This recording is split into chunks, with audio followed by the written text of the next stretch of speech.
जय हिंद फ्रेंड्स। स्वागत है आपका अपनी YouTube channel GS global study के इस नई वीडियो में। चलिए देखते हैं, आज हमको करना है कुछ ज़्यादा नहीं, इस वीडियो में करना बहुत थोड़ा सा है। क्लास 10th का एक्सरसाइज 3.3 करना है, जिसमें तीसरा जो क्वेश्चन था उसका तीसरे का छठवां किन्हीं कारणवश छूट गया था। तो हमने सोचा कि छोड़े ना, उसको सवाल बता ही दिया जाए, इसीलिए मैं ये केवल एक सवाल के लिए वीडियो बना रहा हूँ। केवल जो क्वेश्चन नंबर 3 है उसका छठवां, केवल इस सवाल के लिए ही ये वीडियो बनाया जा रहा है। हो सकता है किसी को प्रॉब्लम हो रही हो, जैसे मैंने 5 सवाल तो बता दिया था। आप अगर अच्छे से पढ़े होंगे और लगाना भी चाहेंगे तो अगर आप 5 सवाल कर लिए हैं तो आपको ये छठवां करने में कोई कठिनाई नहीं होगी। लेकिन आपको कोई कठिनाई हो रही है तो मैं छठवां सवाल भी आपको बता दे रहा हूँ। तो चलिए देख लेते हैं सवाल नंबर छठवां जो छूट गया था पिछली वीडियो में, उसको इस वीडियो में हम कर लेते हैं। केवल एक सवाल करेंगे इस वीडियो में, वो भी कौन सा करेंगे, केवल क्वेश्चन नंबर 3.3 का करेंगे, और वो भी क्वेश्चन नंबर तीसरे का छठवां करेंगे। बस एक सवाल इस वीडियो में करेंगे और फिर नेक्स्ट वीडियो में मिलेंगे। तो चलिए देखते हैं इसका जो दिया गया है, क्या दिया गया था। जो वो सवाल क्या था हमारा, 5 वर्ष बाद जेकब की आयु उसके पुत्र की आयु से 3 गुनी हो जाएगी। 5 वर्ष पूर्व जेकब की आयु उसके पुत्र की आयु की 7 गुनी थी। उनकी वर्तमान आयु क्या है, मतलब दोनों की वर्तमान आयु हमको निकालना है। दोनों की क्या, कौन सी आयु निकालना है, तो वो हमको निकालना है वर्तमान आयु। तो देखिए क्या कह रहा है कि 5 वर्ष बाद जेकब की आयु उसके पुत्र की आयु की 3 गुनी हो जाएगी। तो पहला जो हमको समीकरण मिलेगा वो यहीं से मिलेगा। पहला जो समीकरण हमको मिलेगा वो कहाँ से मिलेगा, तो वो यहीं से मिलेगा। तो देखिए करना बिल्कुल आसान है, इसमें किसी की भी जो वर्तमान आयु है वो दी नहीं गई है। तो वर्तमान आयु हमको गेन निकालना है, दी नहीं गई है। तो पहले ही जो नहीं दिया गया उसी को हम मान लेते हैं। क्या मान लेते हैं, तो बताते हैं क्या मान लेते हैं अभी। 5 वर्ष बाद जेकब की आयु उसके पुत्र की आयु से 3 गुनी हो जाएगी। तो मान लेते हैं, माना जेकब की वर्तमान आयु, तो उनकी वर्तमान आयु को हम मान लेते हैं x, और पुत्र की भी आयु मानना पड़ेगा। पुत्र की वर्तमान आयु, तो वो क्या हो जाएगी, y हो जाएगी। अब प्रश्नानुसार डाल देते हैं। प्रश्नानुसार नहीं डालते पहले। अब क्या कह रहे हैं कि कह रहे हैं जेकब की आयु उसके पुत्र की आयु 5 वर्ष बाद 3 गुनी हो जाएगी। तो पहले 5 वर्ष बाद दोनों की आयु निकाल लेते हैं। 5 वर्ष बाद, तो देखिए जब बाद की बात कहेंगे, जब कभी भी बाद की चर्चा करेंगे 5 वर्ष बाद, तो हम क्या करेंगे, वर्तमान आयु में जितना वो बाद कहेंगे, मतलब कितने वर्ष बाद, उतना ही हम उसमें क्या करेंगे, जोड़ देंगे। जितने वर्ष बाद वो कहेंगे, जितने वर्ष वो बाद कहेंगे उतना ही हम क्या करेंगे, उसमें हम जोड़ देंगे। और अगर पहले कहेंगे तो जितना वर्ष पहले कहेंगे उतना ही हम क्या करेंगे, उसको घटा देंगे। तो यहाँ पर ये कितना कह रहे हैं, तो 5 वर्ष बाद कह रहे हैं, 5 वर्ष बाद। तो 5 वर्ष बाद लिख लेते हैं, 5 वर्ष बाद। जब बाद की चर्चा होगी तो प्लस होगा, पूर्व की चर्चा होगी तो माइनस होगा। तो 5 वर्ष बाद जैकब की आयु, तो 5 वर्ष बाद जेकब की आयु कितनी हो जाएगी, तो हो जाएगी x+5। कितनी हो जाएगी, x+5। देखिए वर्तमान आयु हमने माना है कितना है, x। मान लीजिए किसी की वर्तमान आयु मान लीजिए 10 है, तो 5 वर्ष बाद उसकी आयु कितनी हो जाएगी, 10 और 5 15। तो हम क्या करेंगे, वर्तमान आयु में जितने वर्ष बाद की बात कर रहे हैं उसी को तो जोड़ना है। तो हमने वर्तमान आयु कितना माना था, x, और 5 वर्ष बाद की बात कर रहे हैं तो 5 हमने उसी में जोड़ दिया है। अब 5 वर्ष बाद पुत्र की आयु भी हो जाएगी, पुत्र की आयु, तो वो क्या हो जाएगी, हमने पुत्र की आयु मानी है y, तो ये हो जाएगा y+5 हो जाएगा। ठीक है। अब प्रश्नानुसार आते हैं। प्रश्नानुसार, तो पहले जो इनकी दोनों की आयु दी गई है उसको बराबर कर देते हैं, x+5 और बराबर y+5। अब देखिए क्या कह रहे हैं, कि आपको भी दिखाते हैं क्या कह रहे हैं। ये कह रहे हैं कि 5 वर्ष बाद जेकब की आयु पुत्र की आयु की 3 गुनी हो जाएगी। तो किसकी आयु 3 गुनी हो रही है, जेकब की आयु उसके पुत्र की आयु से 3 गुनी हो जाएगी। तो किसकी आयु 3 गुनी हो रही है, जेकब की हो रही है। पुत्र की आयु से 3 गुनी हो जाएगी। तो किसकी पुत्र से 3 गुनी आयु हो जाएगी? तो जैकब की। तो जैकब की आयु कितनी हो जाएगी? 3 गुनी होगी किसकी? जैकब की। लेकिन हम गुणा कहाँ कराएंगे? पुत्र वाले में। तो पुत्र वाला कौन सा है? ये वाला। ठीक है, अब गुणा क्यों कराना पड़ेगा? तो ये आपको समझा देते हैं। देखिए, ये पिताजी की आयु पहले से ही ज़्यादा है, और अगर हम 3 गुना इधर पहले से ही करा दिए, देखिए पिता की जो आयु है वो 3 गुनी पहले से ही ज़्यादा है, और अगर हम इस 3 का गुणा इधर करा देंगे तो ये 3 वर्ष गुना तो पहले से ही था, और 3 से करा देंगे तो क्या हो जाएगा? और ये 3 त्रिका कितना हो जाएगा? 9 गुना हो जाएगा। ये कितना हो जाएगा? 9 गुना ज़्यादा हो जाएगा। यहाँ पर हमको क्या करना है? दोनों की आयु को बराबर करना है। तो ये 3 गुने पहले से ही थे, तो इसीलिए हम गुणा किधर कराएंगे? इधर वाले में कराएंगे कि ये दोनों की एज क्या हो जाए? बराबर हो जाए। इसलिए हम 3 का गुणा इधर ना करा के इधर कराते हैं, क्योंकि पिता की आयु तो पहले से ही 3 गुनी है। और फिर अगर हमको पुत्र की बराबर और इनकी आयु बराबर करना है तो किस में गुणा कराना पड़ेगा? पुत्र वाले में ही तो गुणा कराना पड़ेगा। तो किधर गुणा कराएंगे? पुत्र वाले में। तो पुत्र वाला कौन सा था? y+5, तो इसी में 3 से गुणा करा देंगे। तो चलिए करते हैं। ये x+5 ऐसे ही रहेगा, और ये हो जाएगा 3y और 3+3 देखिए 3 का गुणा एक बार y में होगा, एक बार 5 में होगा, तो ये तो 3y हो गया, और एक बार जब 5 में होगा तो कितना हो जाएगा? 3×5 = 15 हो जाएगा।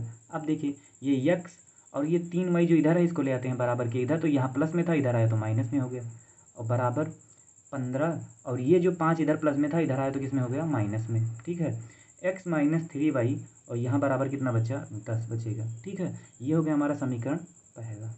अब आते हैं समीकरण दूसरे पर। अब ये डाल देते हैं यहाँ से केस फर्स्ट। केस क्या डाल देते हैं? फर्स्ट। यहाँ डाल देते हैं केस सेकंड। केस सेकंड में आते हैं तो देखते हैं यह क्या कह रहे हैं कि फिर से देखते हैं सवाल को, देखते हैं तो क्या कह रहे हैं कि 5 वर्ष पूर्व जैकब की आयु उसके पुत्र की आयु की 7 गुनी थी। 5 वर्ष पूर्व जैकब की आयु उसके पुत्र की आयु की 7 गुनी थी। तो पहले पूर्व की बात कर रहे हैं तो हमने क्या बताया? जब बाद की बात करेंगे तो एज क्या होगी? जुड़ेगी, और पूर्व की बात करेंगे तो क्या होगी? एज घटेगी। तो पहले लिख देते हैं दोनों की 5 वर्ष पूर्व आयु। तो पहले लिख देते हैं 5 वर्ष पूर्व किसकी आयु? जैकब की आयु। जैकब की आयु। तो क्या करेंगे? वर्तमान आयु में से हम क्या करेंगे? 5 को घटा देंगे। जैसे मान लीजिए कोई व्यक्ति है वो 15 साल मतलब 25 साल का है, कोई व्यक्ति है वो 25 साल का है। अब उससे कह रहे हैं कि 5 वर्ष पूर्व उनकी आयु कितनी रही होगी? तो हम 25 में से 5 को क्या कर देते हैं? घटा देते हैं। तो 5 वर्ष पूर्व उसकी आयु कितनी रही होगी? 20 हो रही होगी। यहाँ पर हमको जेकब की वर्तमान आयु तो पता नहीं है, हमने उसको माना है, और 5 वर्ष पूर्व की बात कर रहे हैं तो हमने जितना वर्तमान आयु माना है उतने में से ही 5 को क्या कर देंगे? घटा देंगे। ठीक है, आगे बढ़ते हैं। अब यहीं पर 5 वर्ष पूर्व किसकी आयु हो जाएगी? पुत्र की आयु।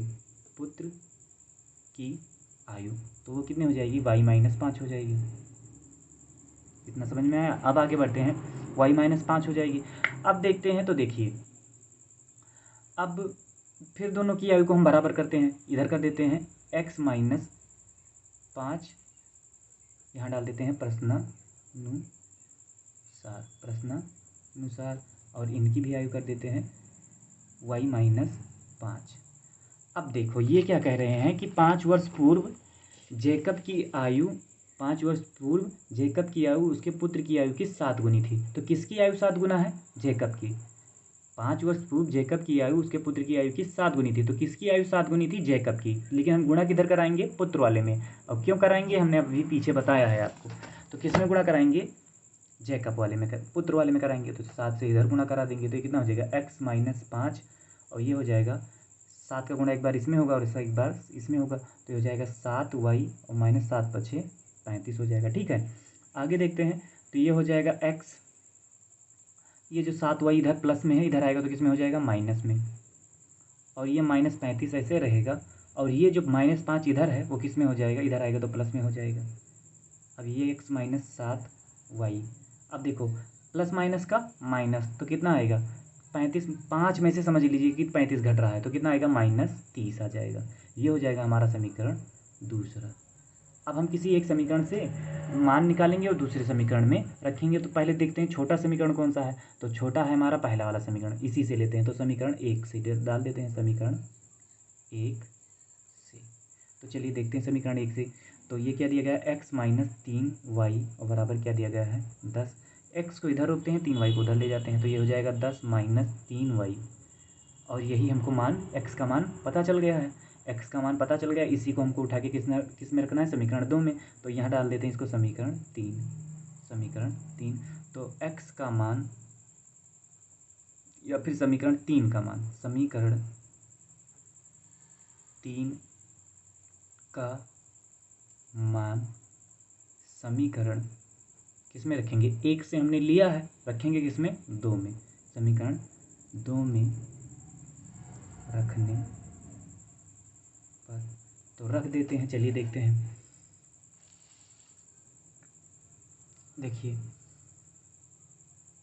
समीकरण पहले 2 लिख देते हैं। क्या दिया गया है, x माइनस 7y और बराबर कितना दिया गया है, -30। ये हमको दिया गया है समीकरण दूसरा।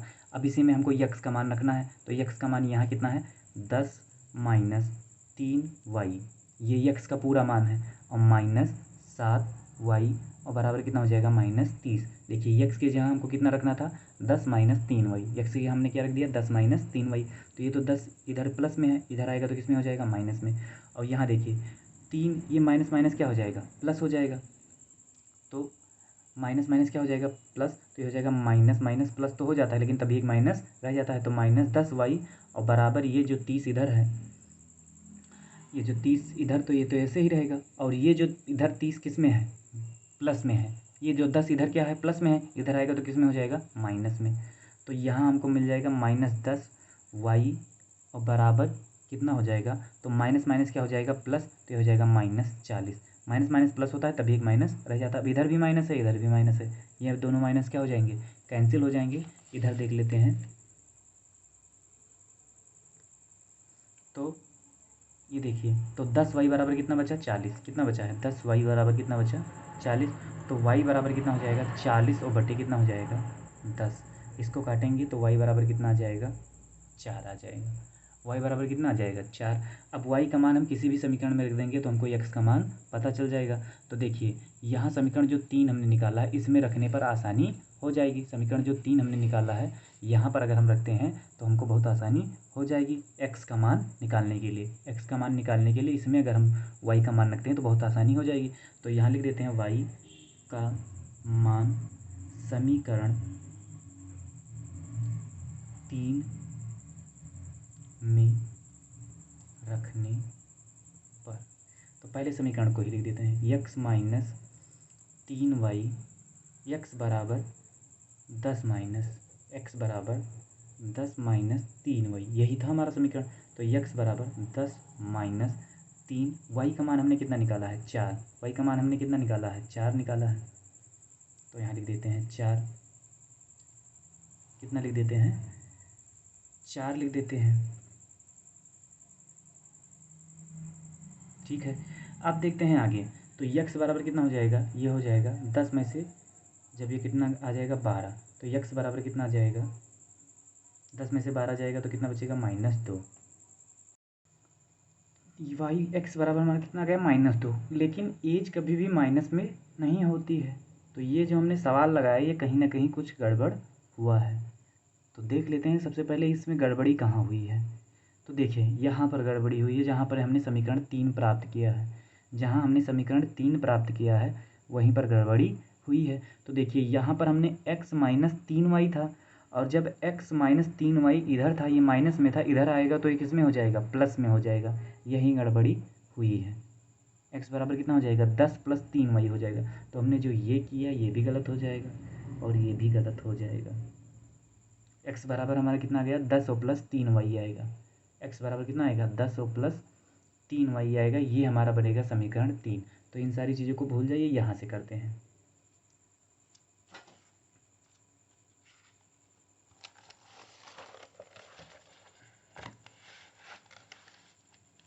तो जो हमने समीकरण 3 प्राप्त किया है वो कौन सा प्राप्त किया, हमने जो समीकरण 3 प्राप्त किया है वो क्या है, वो है हमारा x माइनस x बराबर 10 और प्लस 3y। ये हमने समीकरण प्राप्त किया है तीसरा, समीकरण तीसरा। अब ये जो समीकरण हमने तीसरा प्राप्त किया है, इसको रखेंगे समीकरण, किससे प्राप्त किया है हमने, तो समीकरण 1 से हमने प्राप्त किया है। तो अब की बार हम इसको रखेंगे कहाँ, समीकरण 2 में रखेंगे। तो समीकरण यहाँ तक लिख देते हैं, समीकरण 3 का मान समीकरण 2 में रखने पर, चलिए रखते हैं समीकरण 3 का मान 2 में। तो पहले समीकरण यहाँ 2 लिख देते हैं। तो समीकरण हमारा दूसरा कौन सा है, x माइनस 7y और बराबर कितना है, -30 है। यही है हमारा समीकरण दूसरा। अब इस पर मान रख के हमको निकालना है, तो चलिए निकाल लेते हैं। तो हमने निकाला कितना है, x का मान 10 और प्लस 3y। x की जगह हमको क्या लिखना है, 10 प्लस 3y। तो लिख देते हैं 10 और प्लस 3y माइनस 7y और बराबर कितना हो जाएगा, -30। हमने यही मान निकाला है। अब देखते हैं 10 यहाँ हो जाएगा, देखिए ये प्लस में है, ये माइनस में है, तो प्लस माइनस क्या हो जाएगा, -4y बराबर कितना हो जाएगा, -30। -4y ये ऐसे रहेगा और ये जो 10 इधर प्लस में इधर आएगा तो किस में हो जाएगा, माइनस में। तो ये हो जाएगा -30 और -10, क्योंकि 10 इधर प्लस में था, इधर आया तो किस में हो गया, माइनस में। तो -4y बराबर कितना हो जाएगा, तो माइनस माइनस क्या हो जाएगा, प्लस हो जाएगा। तो कितना आ जाएगा हमारा, -40 आएगा। माइनस माइनस प्लस होता है लेकिन तभी एक माइनस बच जाता है। इधर से ये माइनस कट जाएगा, इधर से ये माइनस, तो 4y बराबर हमारा कितना आ जाएगा, 40। अब y बराबर हमारा कितना आ जाएगा, 40 बटे कितना हो जाएगा, 4। और इससे जब भाग कराएंगे तो 10 आ जाएगा, 4 धामा 40, तो y बराबर हमारा कितना आ गया, 10। अब y का मान हम किसी भी समीकरण में रख देंगे तो हमको x का मान पता चल जाएगा। तो y का मान हम समीकरण 3 में रख देते हैं, बिल्कुल आसान हो जाएगा। y का मान समीकरण 3 में रखने पर, तो चलिए समीकरण 3 में रख देते हैं। तो समीकरण 3 हमारा कौन सा है, x बराबर 10 प्लस 3y। तो x बराबर 10 प्लस 3y का मान हमने कितना निकाला है, 10 निकाला है, तो ये कितना हो जाएगा, 3 गुणे 10 हो जाएगा। ठीक है, अब x बराबर कितना हो जाएगा, 10 और ये हो जाएगा 3 धामा 30 हो जाएगा। x बराबर कितना हो जाएगा, 10 और प्लस 30 बराबर कितना हो जाएगा, 40। और हमने x किसकी आयु मानी थी, तो हमने x मानी थी जैकब की आयु, जैकब। तो जैकब की वर्तमान आयु कितनी है, 40 वर्ष हो जाएगी। और पुत्र की आयु हमने क्या मानी थी, y मानी थी, तो y बराबर कितना हो जाएगा, 10 हो जाएगा। y बराबर कितना हो जाएगा, 10। तो ये हो गई पुत्र की वर्तमान आयु, जैकब की वर्तमान आयु और पुत्र की वर्तमान आयु, यही हो जाएगा हमारा आंसर। ठीक है, मिलते हैं नेक्स्ट वीडियो में, तब तक के लिए धन्यवाद, जय हिंद।